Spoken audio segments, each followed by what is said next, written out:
All right, welcome everybody back to the Holistic Savage podcast, where we like to talk about everything related to functional health, including functional medicine, spirituality, psychology, fitness, and everything in between. So today I'm super excited to have my rock star functional bro, Dr. Will Cole, back on the podcast. Will, how are you doing, my friend? Hey man, I'm good to be. I'm very blessed. Thank you for asking. How are you? How are you doing? I'm doing well. It's good to see you. I know 2020 has been kind of a crazy year, and Hmm. it was such a awesome first conversation we had on the podcast. Like, gosh, that was like a year ago at this point. So super excited to have you back on because the word on the street is that you have a new book coming out. It's true. It's true. So my day job is consulting people online via webcam. We started actually one of the first functional medicine telehealth clinics in the world. So that has not changed for the past 12 years. It's what my main focus has been. But I love this stuff so freaking much. On like long weekends and like evenings, I love writing too about this. So um, wrote Ketotarian 2018, 2019. It was the inflammation spectrum, and then 2020 just took. It's been crazy enough. I just focused solely on patient stuff and writing this book. So no book came out in 2020, but the February 23rd, so the beginning of 2021, intuitive fasting will be released. So it's on pre-order when people hear this. And if they hear about this after February 23rd, 2021, they can get it. But yeah, it's been, as all these books have been, just outward extensions of my clinical experience and really what I love digging into. And I don't want to, like, I love applying it to patients' lives on a clinical setting, but it's really cool to write about it so people can kind of take some of this information for themselves and do with it what they will, because I know how transformational it can be for one's improving someone's life. So I wanted to deep dive into intermittent fasting, but in a flexible, intuitive way, and teach people about that and what that even means, because it is such a principle that I teach to my patients. Absolutely, man. And I know you're a busy guy. We were both in New York City back in February before the whole world shut down, and Right, right, right.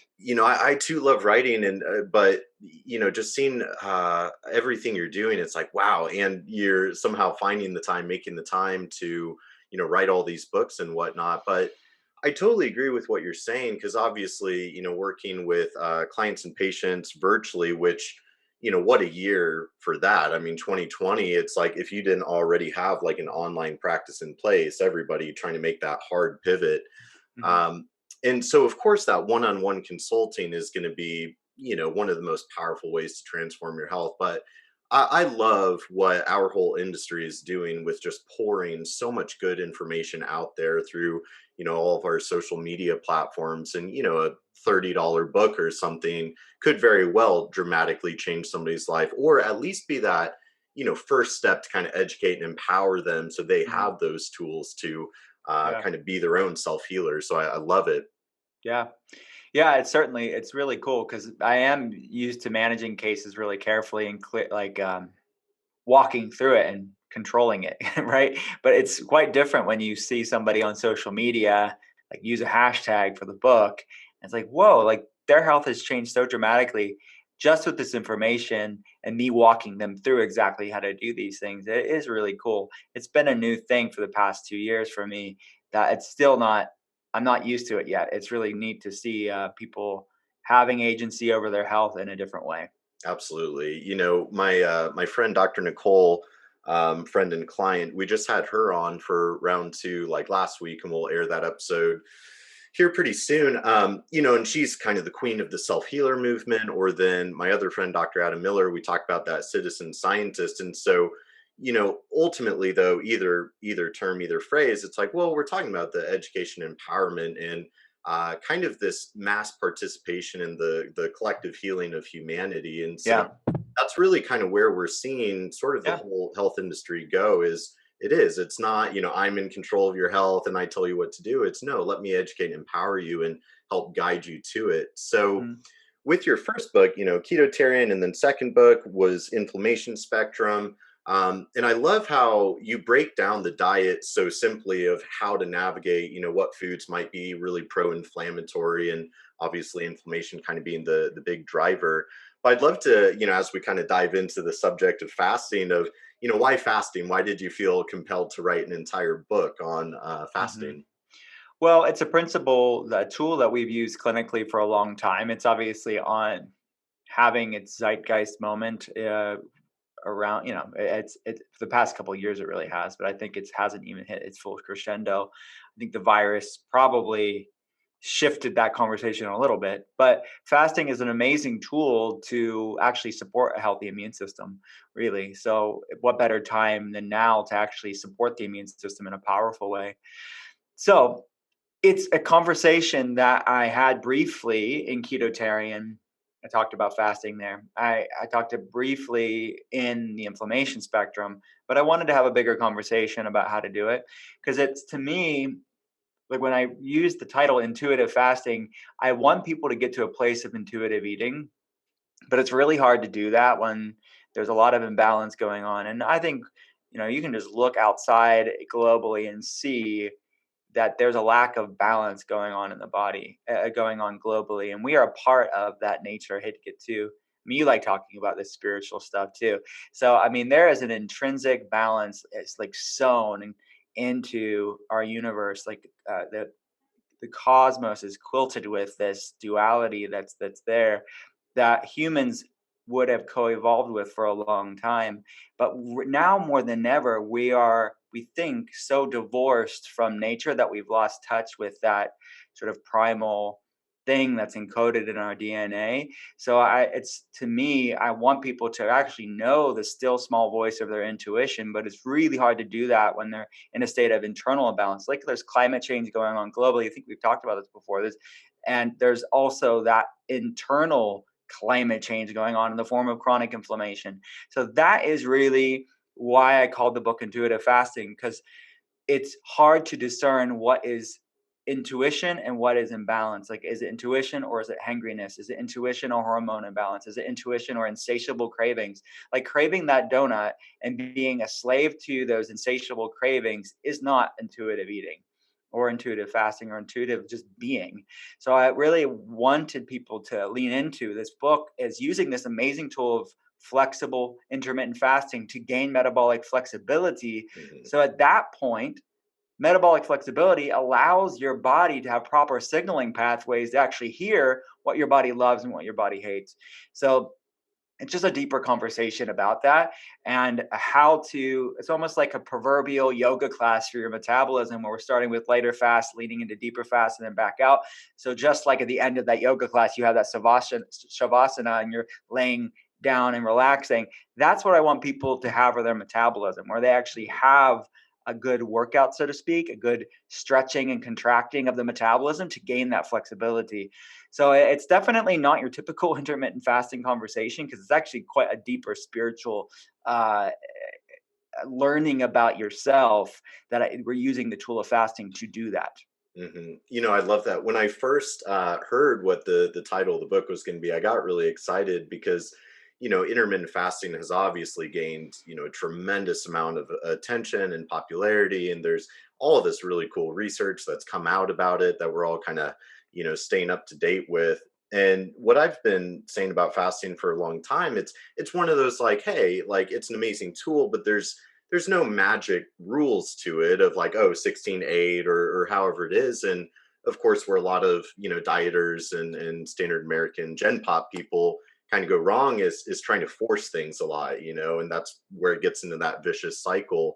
And so I loved that because I had never even really thought to use the word intuitive, but I've always tried to communicate to clients of like, well, you have to listen to your biofeedback. We have to Hmm. kind of resync back up with that innate wisdom that your body Hmm. has. And no Yeah. clinician can do that for you. They can Hmm. help teach you how to cultivate that intuition and Hmm. that synchronicity, if you will. So I love that. And so I let's start kind of breaking this down a little bit of what does it mean to intuitive fast. So first and foremost, let's kind of cover what are some of the major health benefits of fasting? Because I think that gets kind of confusing with people throwing out all these words like autophagy and Hmm. everything else of like, what does it mean? So Yeah. from your perspective, what do you think are some of the most powerful aspects of fasting? Yeah. Well, going back to that sort of core principle of metabolic flexibility, I think a lot of the far-reaching health benefits kind of stem from, at least in part, that because most people are stuck in this sugar burning mode. And the analogy that's used often, and it's a good analogy, is like kindling on the fire. You're Hmm. going to get a little bit of light, but it's going to burn out. So you're Hmm. going to have 6 kindling sessions a day, the 3 meals plus the snacks in between meals. That is most people's every day. They're in this kindling burning mode. And look, there's cleaner kindling out there. Like if you go for whole foods that are carbs or sugars and smoothies and fruits and starches and all that stuff, even if it's all healthy and organic and whole foods, it's still kindling nonetheless. The alternative is being more fat adapted or keto adapted. So that's why I talked about intermittent fasting and ketotarian, because it mimics. I mean, if you look at the research around intermittent fasting and the ketogenic diet, you'll see a lot of the same mechanisms explored, because the ketogenic diet is in many ways mimicking the benefits of fasting without actually fasting. So it's a good complementary. It's really a part of that ketogenic lifestyle. And but there's so much research showing that you actually don't have to change your diet much to get the benefits of intermittent fasting, just the specific windows of eating that I talk about in the book to really leverage the benefits of fasting. But with that said, in my opinion, it is amplified exponentially when you eat a clean diet with it. So I'm not advocating people to fast their way out of a poor diet either. But for the sake of research, we had to look at the efficacy of, does this stand alone? Fasting, does it stand alone, or is it just caloric restriction or changing of the diet? So we had studies had to have been done to show that, but for the sake of real life, I want people to actually lean into this with real food. And yeah. So, anyways, the metabolic flexibility is like putting a log on the fire. It's more sustainable, more slow burning, and it allows that metabolic agility or flexibility. That is a good thing. A term in the research is metabolic indecision. Like it's sort of this metabolic purgatory that many people find themselves in. They're kind of not fully fat adapted. They try to go off of sugar and they feel horrible. That's a sign of that metabolic inflexibility or rigidity. I want people to have that grace and lightness that comes with metabolic flexibility, because it's really no fun to be a slave to cravings Hmm. or fatigue or blood sugar roller coaster. That's no fun at all. So to have that sort of effortlessness and ease to your meals in your life, or you're not bound by the next snack or the next breakfast, lunch, and dinner, that is such a place of empowerment and a place of freedom that I want people to find for themselves. So there's so many benefits from that, but the body's producing during the fasting, it's producing at least lower amounts to higher amounts of ketones. That's the ketogenic diet and fasting both produce ketones, beta hydroxybutyrate. So that's a signaling molecule that does a lot of cool things for our body. Researchers actually refer to beta hydroxybutyrate, this ketone, as the fourth macronutrient. So we have proteins, fats, carbs, and ketones. So you're like allowing your body to make this fourth macronutrient so your body can really utilize it in a way that hasn't been used probably since you were a baby. Babies are born making ketones, but they kind of lost that birthright living in modernity and all its sort of convenience foods and sugar and things that turn into sugar. So it's a really cool thing where, Paracelsus, the father of one of the father of modern medicine, like the other Hippocrates, he was known the father of toxicology in like the late 1400s in Switzerland. He was known as the Martin Luther of medicine because he was like a reformer of medicine. He called fasting as the physician within. So it's sort of tapping into this what's actually encoded in our DNA, because again, we would have evolved over times of whether it's food availability or intentional times of fasting. People use fasting for many different reasons, for spiritual reasons, medicinal reasons. Hippocrates used it for his patients too. So it's all this cool stuff where we're leveraging the benefits that's encoded in our DNA to really upregulate all these cool physician within stuff like autophagy that you mentioned. I love that, exploring that. I know that you do too, but this cellular renewal, cellular recycling, if you break that word down, autophagy, it's self-eating. It's all your healthy cells gobbling up the dysfunctional cells. So it's a great anti-aging, anti-disease pathway that you're tapping into when you're in this state of fasting.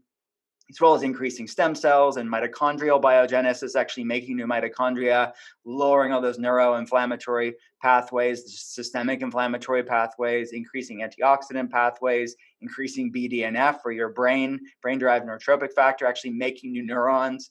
So much cool stuff. I mean, decreasing metabolic issues, insulin resistance. I can go on and on. There's so much cool stuff that really the physician within is doing. Hmm. That's all it's doing. You're allowing your inner physician to actually do its job.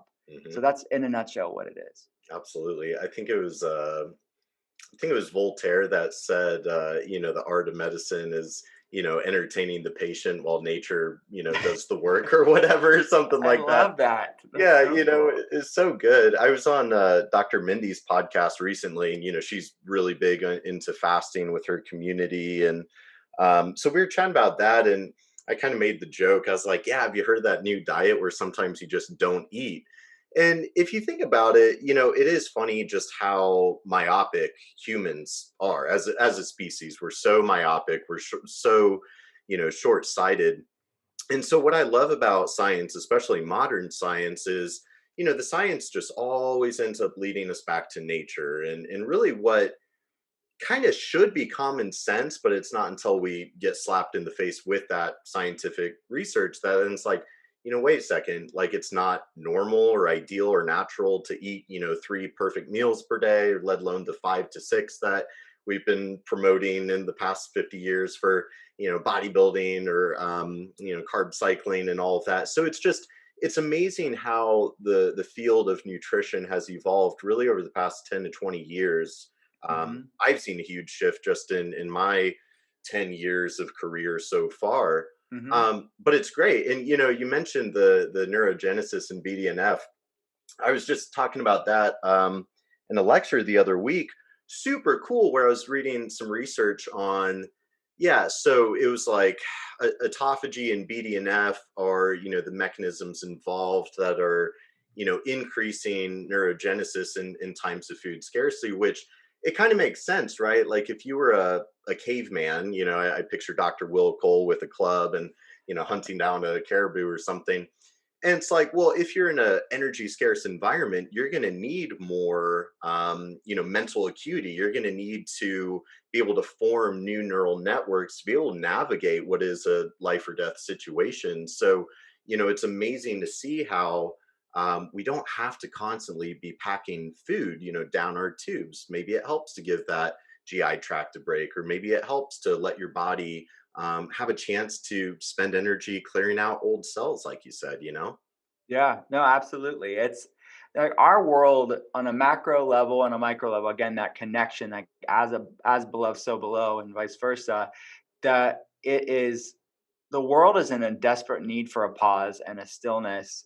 And there's so much lack of stillness, lack of pause going on that slight time restricted feeding is that pause that I think the human body needs in many ways to repair, because it's always this go, go, go, go, go.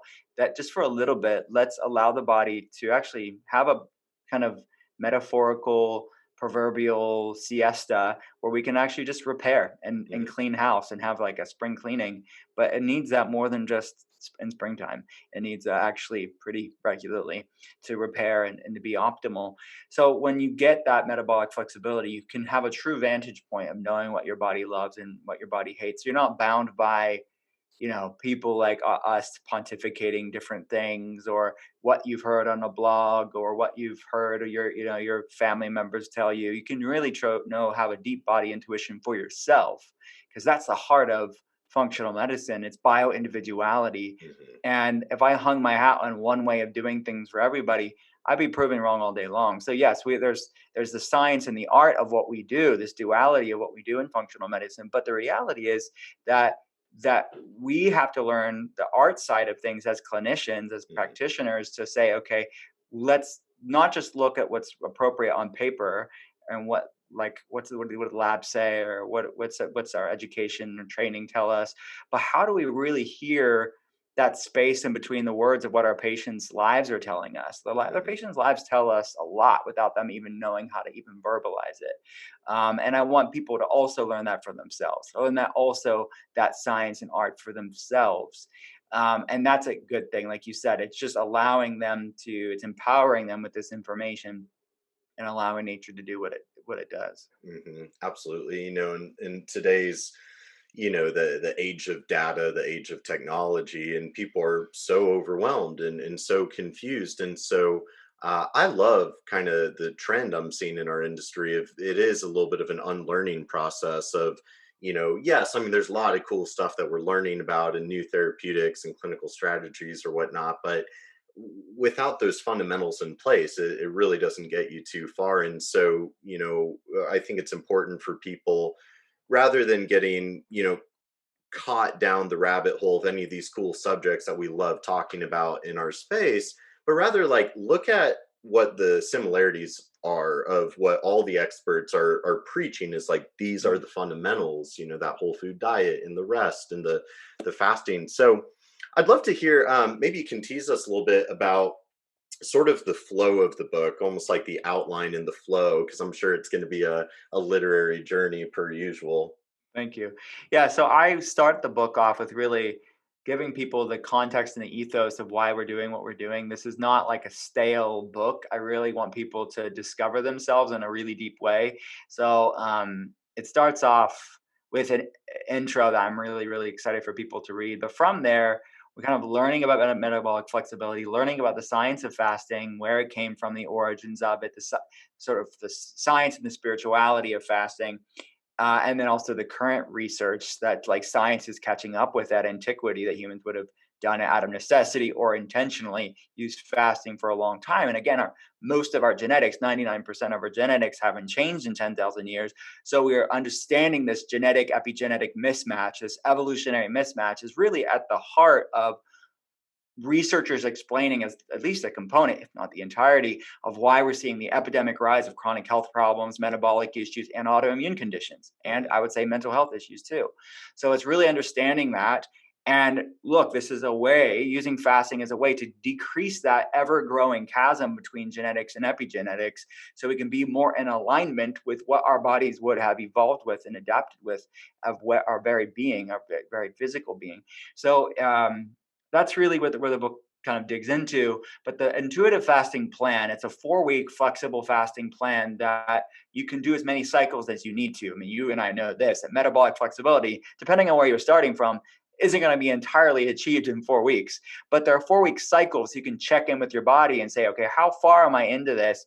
Let's do another 2, 3, 4, 5, sometimes, on and ongoing to continue this. This is a lifestyle. This isn't a program in that sense. It's just integrating this wellness principle into your life.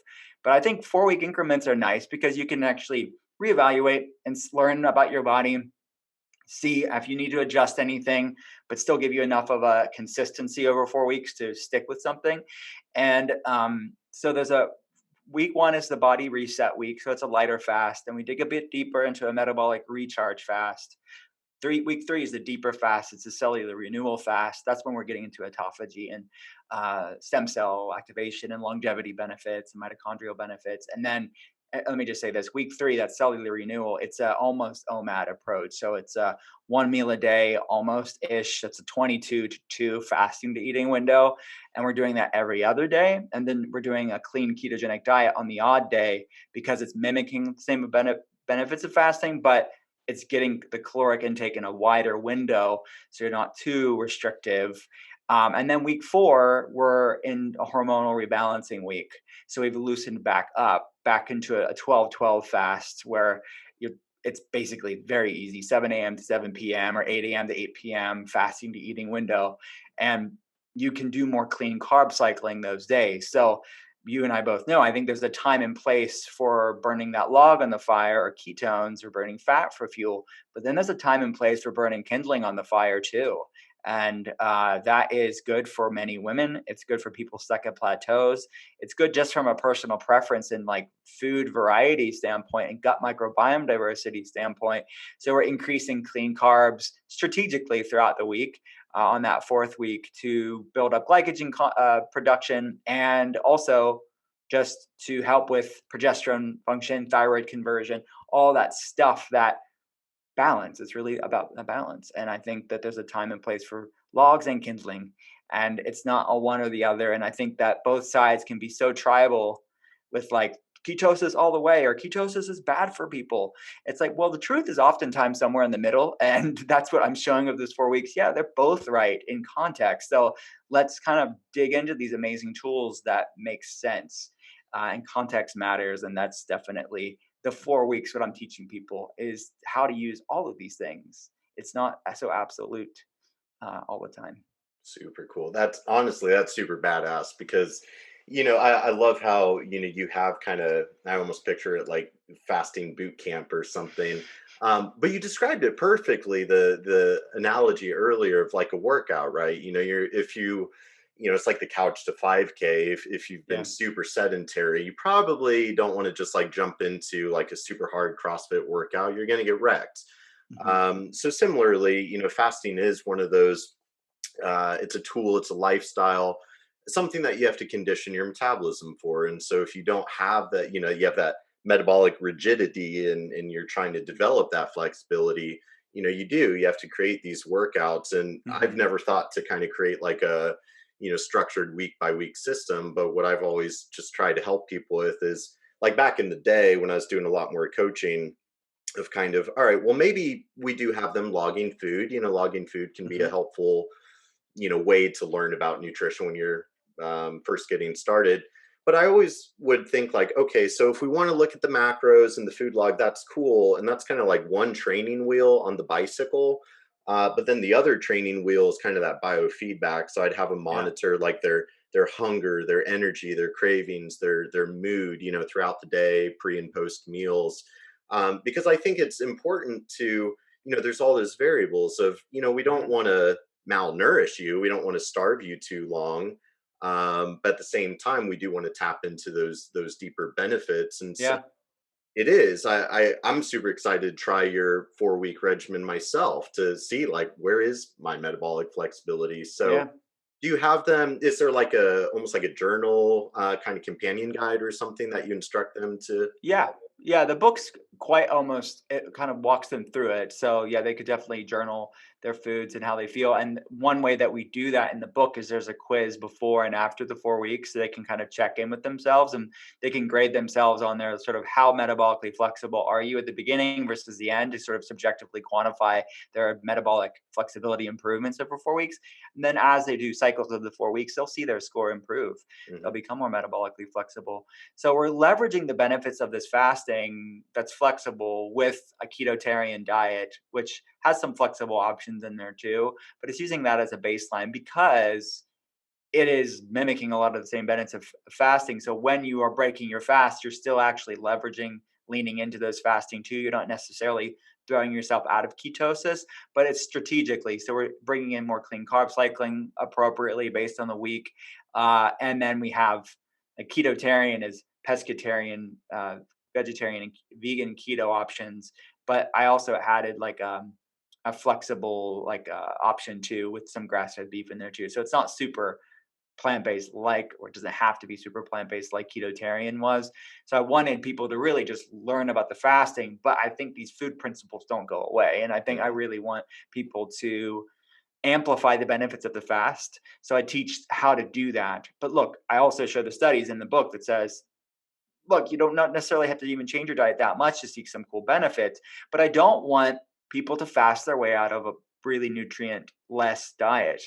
I don't think that's a good idea. It's needed for research to show the benefits of fasting. It's not necessarily something I would advocate for the average person to do because it can really lean to, well, I just binged and did ate really horribly, and now I'm going to fast now. And it's really a different iteration of this sort of punishing and shaming your body, and that's not good. Like, oh my gosh, I did really bad, and now I'm going to like really just be deep fast now.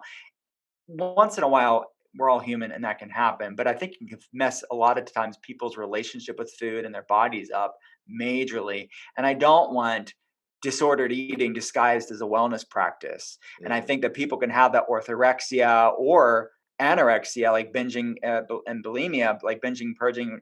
That's not good either. Mhm. So this is the antithesis of that. This is really a measured, flexible, moderate approach to really healthy foods that balance the blood sugar. So you're not having insatiable cravings when you are in a deep fast. 'Cause that's not good. You want to actually feel, yeah, like you did a solid fast, but you're not like blood sugar, insatiable craving, hangry monster, and like binging that bad stuff. I want people to actually fall on and lean into this food that's very therapeutic and conducive and congruent with the fast. Hmm. I'm glad you brought that up because certainly I think there could be a very fine line in between, very unhealthy relationship with food and self and more disordered eating versus, a therapeutic approach out of self-love. And, ultimately it kind of comes down to like the, the attitude that you're approaching it with. Is this being motivated from a place of self-loathing or Yeah.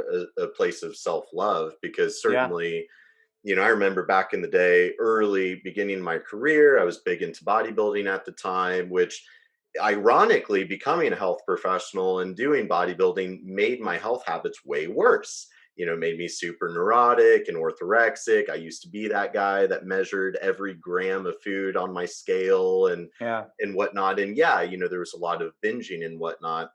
And the big thing that changed for me was the day that I finally had enough with all of that toxic behavior. And I was like, you know what? Screw it.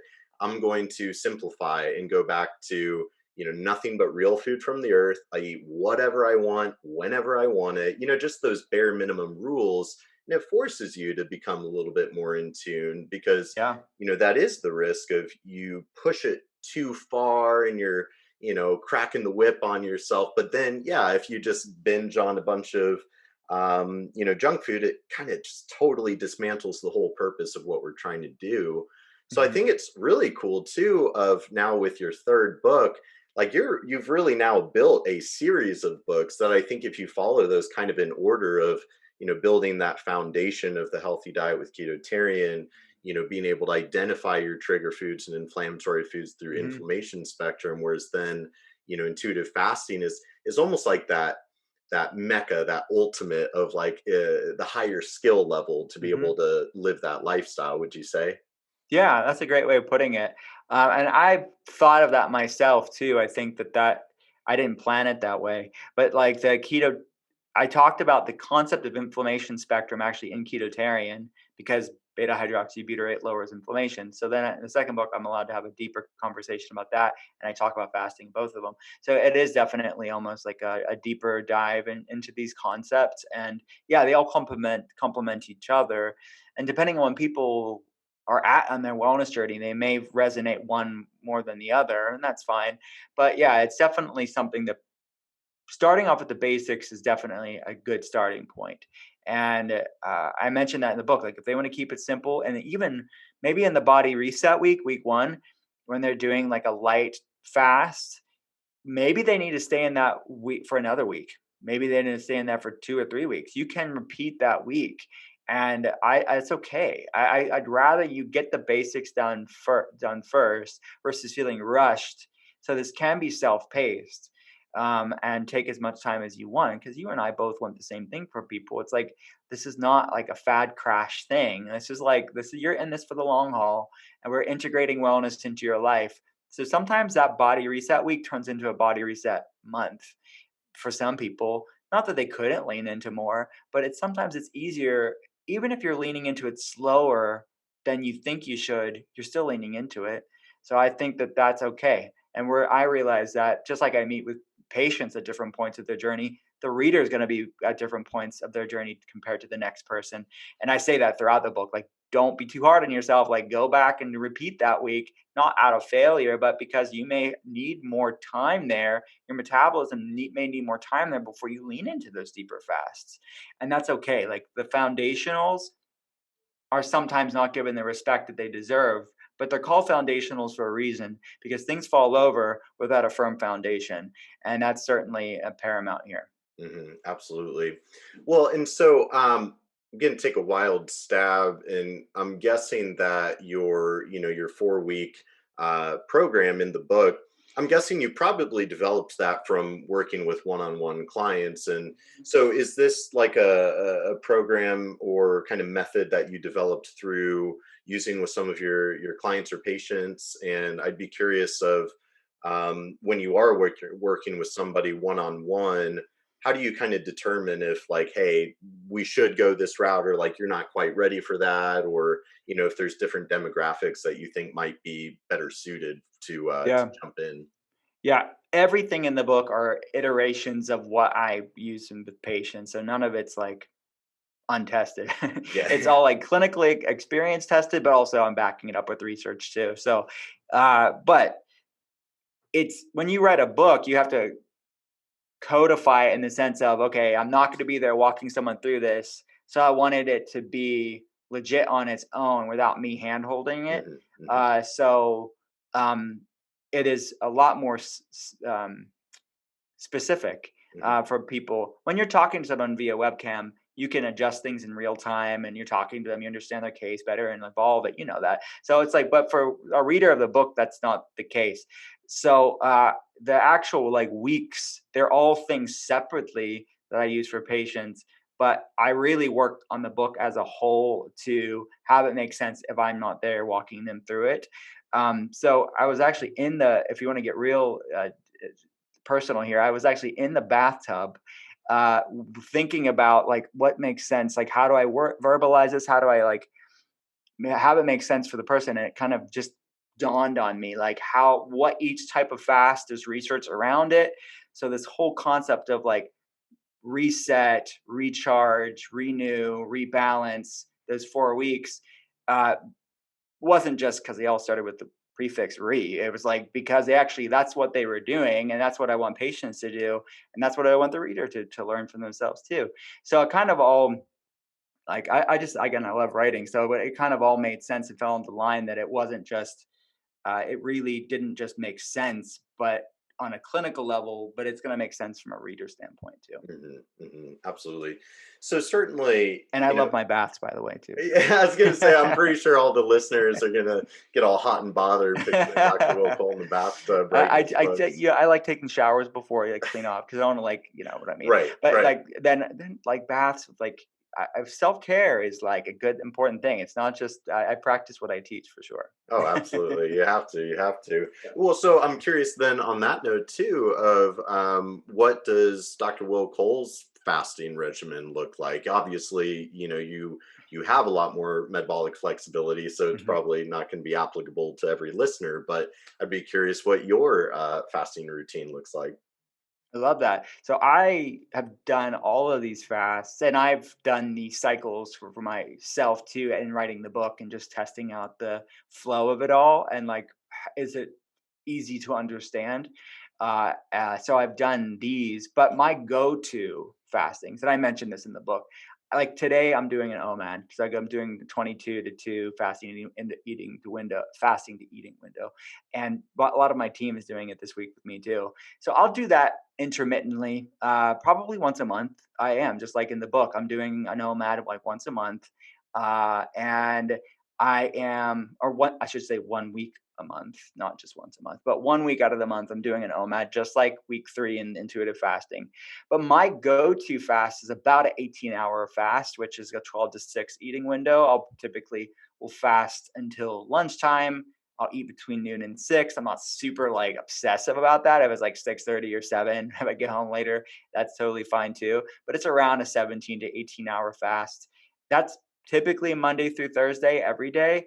But I have that ability to do that. So I want people to kind of find their sweet spot. But that's part of intuition as well, as they do a couple cycles of the 4 weeks, they're going to learn they feel better on certain types of fast maybe, or have a preference on certain types of fast. So they don't have to, once they grow in intuition and hear that deeper inner voice of what their body wants and doesn't want, they can rest in certain fast and be fine. That's what I want people to do. And that's like the ending of the book is kind of showing is like these 4 weeks are meant to build metabolic flexibility. And yeah, you can do a couple cycles of it, but from there, you're not going to just gain more metabolic flexibility. You're going to experiment with yourself where you feel the best on. And this is bio individuality. That earlier topic is that maybe some people want to do more OMADs. Maybe some people want to do less. Maybe some people want to do just lighter time restricted feeding. Some people don't. So that is the second goal of doing these cycles, is that you're learning about your body. Hmm. Love it. In the like I too, I tend to find it very easy of I'm usually just not even hungry until 1, 2 o'clock. So I like that kind of Mhm. 18-6 window myself. And I'm curious, I'm guessing you probably cover this in the book of when I always like to look at things like through the lens of evolution because it always makes sense and it usually works. Mhm. um, so I think about the hunter gatherers, kind of Paleolithic bipedal hominids. And so you think about the male hunter gatherers of they're out hunting, and then maybe the females are gathering or back at the cave with the cave children. Um, so I'm sure that we'll learn more about this with time and research, and I'm sure there's a lot to it already. But fasting for men versus women, and the types of food, I would imagine my guess based on what I know is, men probably can fast a little bit longer and harder. They probably do better with more like fat and protein. Women, maybe they, I picture like nuts and seeds and little berries that they're gathering. I don't know. I'd be curious if there's much of like a gender difference or if that's discussed in the book.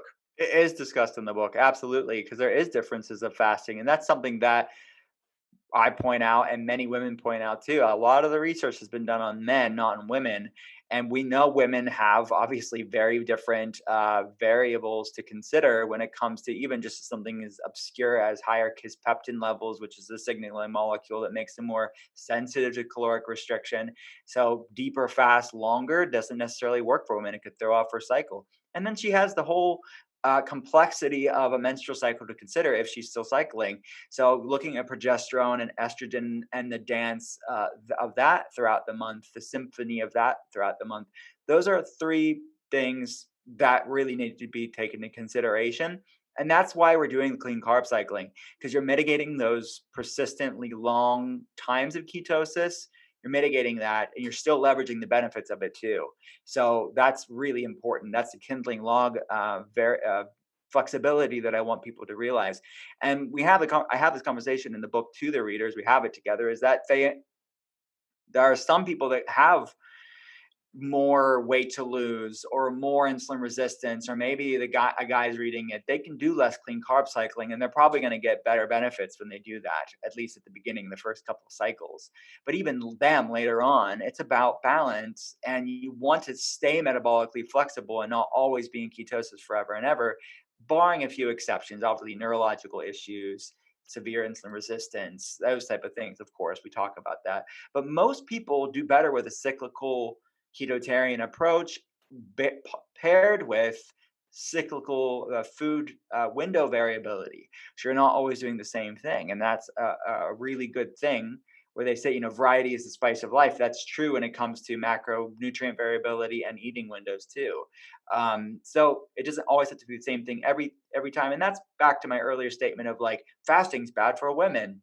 Well, context matters, and it's a matter of how you're doing it. Too much, too soon, too aggressively? Certainly. Too long? Certainly. But there's a sweet spot. Mm. And it doesn't have to be these yes or no. It's good and bad. It's how are you using it? And it's really important to understand that. And but look, not all women are the same either. So I think it's also important to understand that does she have endometriosis, adenomyosis? Does she have PCOS? Does she have insulin resistance? Does she have of type 2 diabetes or metabolic issues, if she has those problems, more fasting, more lower carb days that mimic fasting is actually going to behoove her earlier on in her journey versus the woman that doesn't have a lot of weight to lose, that doesn't have those problems, that is very lean and maybe has some low sluggish thyroid problems. Cycling is going to be appropriate for her. So even within those 4 weeks, there's adjustments that people can make based on where they're at specifically. So it's something that was important to me because I know all the caveats that people are going to say, but this or but that, and that's me. That I can't hang my hat on one set of thing to do for everybody. So even those 4 weeks, there's a lot of customizations that people can adjust, and I put them in there so people can tweak it for themselves. Hmm. Man, you do such a good job of being able to take these, I mean, even just trying to do an elimination diet to find your trigger foods and Mhm. inflammatory foods, like what a beast of a process. But you're so good at that. You really do have a Thanks. talent for being able to break this down of, creating that structure that it's structured enough that it's going to get the job done if you follow it, but still Yeah. enough, flexibility that you find like where are you going to be best suited and be able to make those kind of micro adjustments along the way. Yeah, I appreciate that. Yeah, it's definitely a passion of mine, and I wake up in the middle of the night. I'm like, oh man, this is how I need to put it. This is how I need to say it. So it's cool. I love it. I think I was it's so much of my job, so much as your job too. It's teaching, and I think Hmm. that's what this is. It's really just knowing the problems and knowing how people receive information and making it doable if you're not there. So Hmm. try to like lay it out for them. You know. Oh, absolutely. Well, it's like I bet you have a notepad on your nightstand at night. So I Totally. mean, I know I do. I'm like, I gotta Yeah. write that down real quick. Yeah. Oh man, Yeah. well, super exciting. What else was I just? How are you doing on time, by the way? I didn't want to be I'm respectful here. I'm good. Yeah, I'm good. Sweet, sweet. Um, what was I gonna ask? It was something. It's probably related to fasting. Um, so I'd be curious to. Oh, that was it. So these days, there's all this, biohacking and then fasting mimicking diet. Mhm. Um, I'd be curious, whether it's exogenous ketones or like there's the prolon thing. Mhm. How do you factor in some of that? Because, Mhm. or do you talk about some of that in the book of these, like little biohacks or kind of things that maybe can help you get some of the benefits or help maybe aid the process? I'd just be curious your stance on some of those things. Yeah, so I talk about Walter Longo's research in Ketotarian more than this because Ketotarian or the fasting mimicking diet, as he trademarks it, it is really a low carb Ketotarian diet. It is Mhm, just caloric restriction for a period of time that is plant based keto. So it's not done exactly like Ketotarian because there's a lot of legumes and stuff in there, but mhm, still, it's under that same umbrella. And I think the research is really powerful. Is that modified fast, and it's mimicking the same things as fasting, and it's deeper ketosis because of the caloric restriction. So what I would say to that is that it's very complementary. I have many people that will do a fasting mimicking diet, the Prolon program, for which is like 5 days, right? It's Monday, mhm, you typically start Monday through Friday or however you want to do it. It's 5 days, and it comes in a kit, and they sell it there at Prolon, and I think it's really complementary to what we're doing. So I have some people that what one point of saying this is some people will do the Prolon and then segue right into Ketotarian or segue right into what I'm talking about, intuitive fasting, because they're really complementary. Exogenous ketones are great tools too. I think they're good, almost segue tools to use at mhm, the beginning when you're gaining metabolic flexibility. Or maybe you have a heavy workout or you have a busy day ahead of you. I think exogenous ketones or MCT oil, which increases ketones too, can be really helpful when you need optimal brain function, optimal energy output with the workout, especially at the beginning. But by all means, people can continue using those. Um, and they're complementary to it. But I really want people to really tap into their body's ability to produce ketones. mhm, So, not to say that you're going to undo all that great stuff if you have these things, but I would be curious to know, okay, how much metabolic flexibility are you having and producing endogenously versus how much are you supplementing with it? And mhm. the only way you really know that is if you go off of these things and test. Not that everybody's going to be testing their ketones. They don't have to do that. They can just go off of how they feel, their energy, their sleep, their goals, whatever goals they have. But so there's a time and place for it. I think it's definitely a tool that's compliant, but it's not a necessity either. Mhm. Cool. I think that's good answer, fair, because certainly I think I don't have anything against like biohacking or whatever, but it gets a little goofy sometimes. So it's Yeah. like, well, why don't we just do the Yeah. way that nature kind of wants us to do it rather than trying Yeah. to be No, and fancy. I think you're right. And a lot of times, these ketone companies, and I get it, they're trying to probably broaden their audience, But I think some of them advocate for not even following a clean diet. They just Mm. like boost your energy with these ketones because you can raise your ketones even without changing your diet. And yeah, you're going to get brain boosting benefits from it. Probably you're going to have increased energy because this fourth macronutrient is increased because you're supplementing with it, but you're not producing it naturally. And it's not just about high ketones and that's it. That's not the goal. It's Mhm. like ketones paired with normal blood sugar, and you're not Mhm. going to get normal blood sugar unless you change your diet. So it's definitely normal insulin, normal blood sugar, then like good level, healthy levels of nutritional ketones cyclically, not all the Mhm. time. But yeah, so I would much prefer your body to do the job versus you supplementing with it. Yeah, and it's crazy. It'll be interesting to see over the coming years, because it takes 10, 15, 20 years as the information kind of leaks down from. It's like it starts with the researchers, and then the clinicians are jumping all over that, and then and Yeah. eventually Gen Pop. And so Hmm. it's like in the beginning of my career, it was like only the cool people were talking about keto. Like if you were in the know, you were one of those like Hmm. elite few or whatever. Whereas then now these days, it's like if you haven't tried keto, what's wrong with you? Um, whereas at Sprouts over here, and I saw they had a magazine on the cover talking about gut health, and it's like, all right, well, we're getting there, but of course, as stuff filters down, it tends to get a little bit diluted and Yeah. convoluted.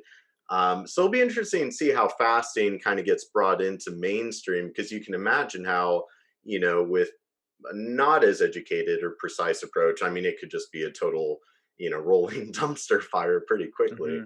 Yeah. which is why you wrote a book about it. We Yeah, just no, need to I get the get book it. out there, Yeah, man. it's true. It's true. Yeah, it is very true because I don't think fasting's had its full pop culture like I don't. I mean, you know what I mean. The manipulation of the Hmm. message where it's being abused in a way that's not appropriate. But yeah, I think that all good things. And I like what you said earlier because it's definitely a part of the conversation I'm having in the book is that you can have any wellness tool, whether that's ketogenic diet, fasting, different supplements, exogenous ketones. And that tool can be used properly or improperly. You can come into it with an awesome headspace or really unhealthy headspace too. So that same thing that can be an amazing modulator of health for one person can be brought in with like a sense of shame and obsession and stress and an unhealthy relationship with it and be abused. That's like almost everything under the sun.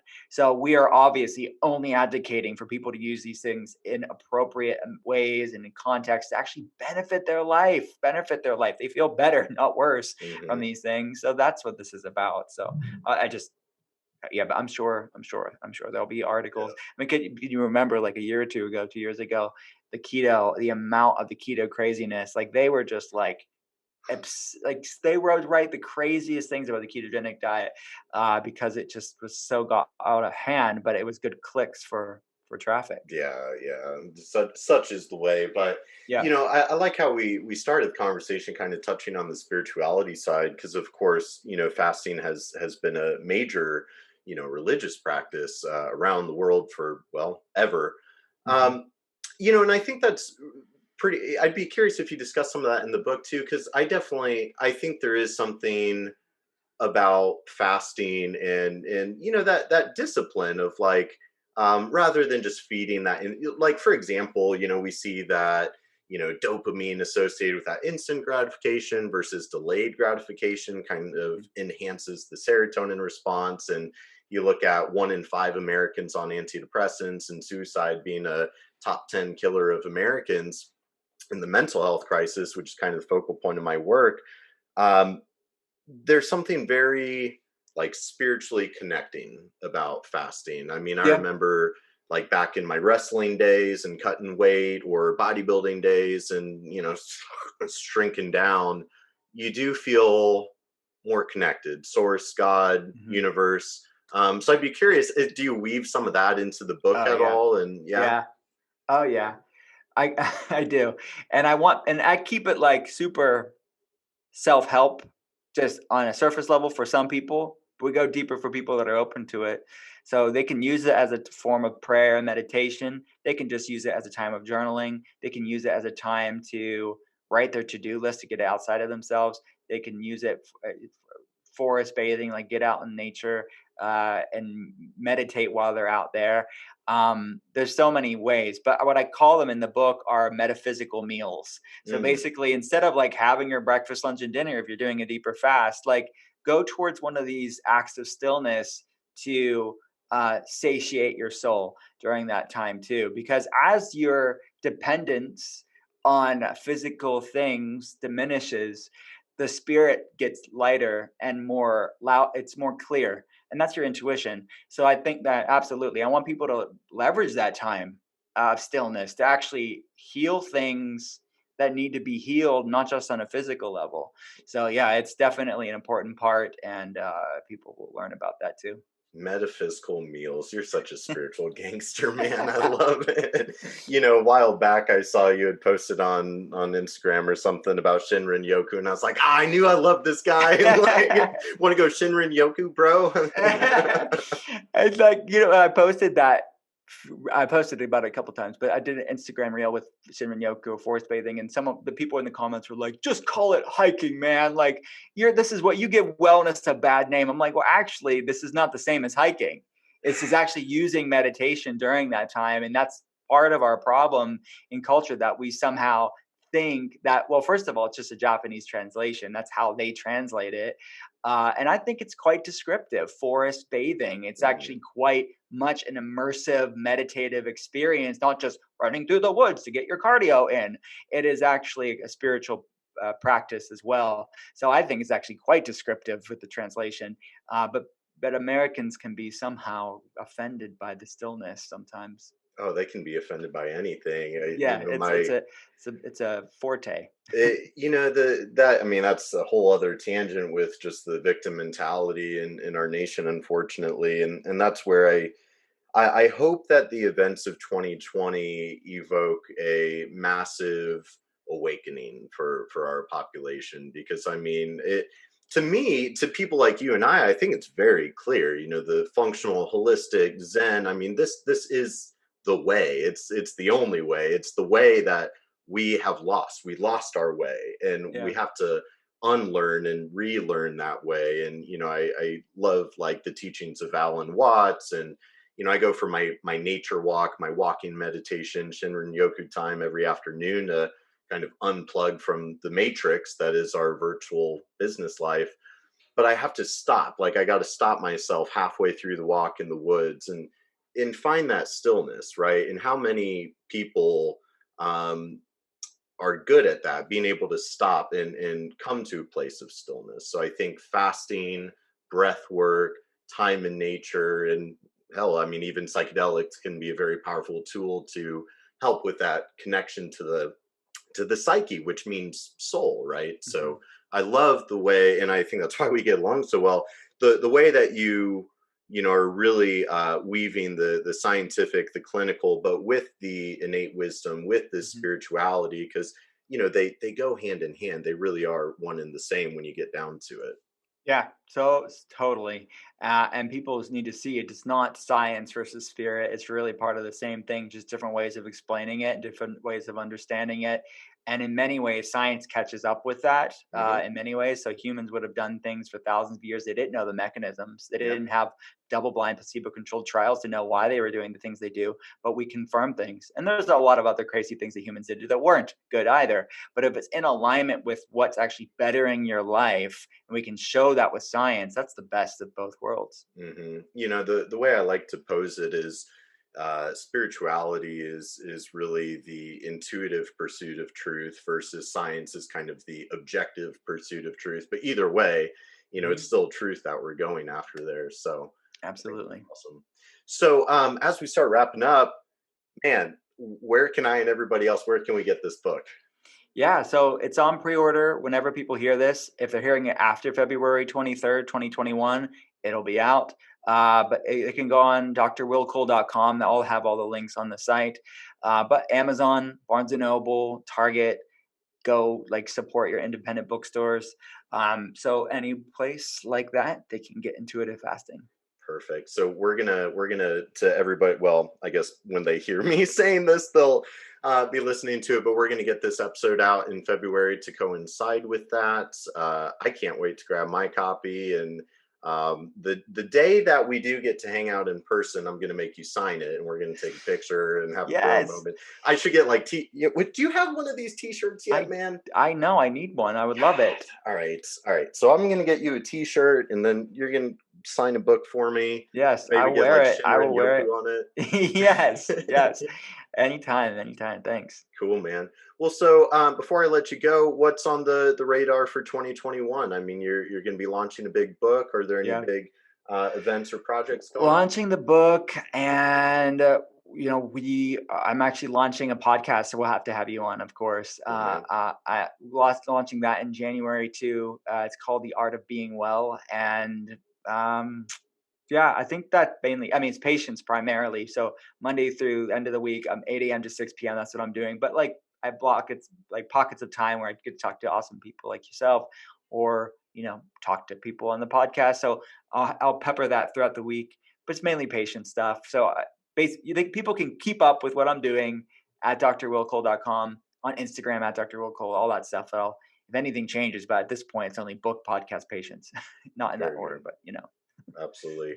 We'll make sure to have all the links, everything in the show notes for the episode. But man, I really have a lot of respect for you and your work. Obviously a ton of synergy. I love the vibe that we've got, and kind of on a heartfelt note, it's just like 2020 was a hell of a year for a lot of people, but I think it's such an exciting time for people like us in our industry, and all the like-minded, and like every life and person that I see this stuff touch, like it blossoms.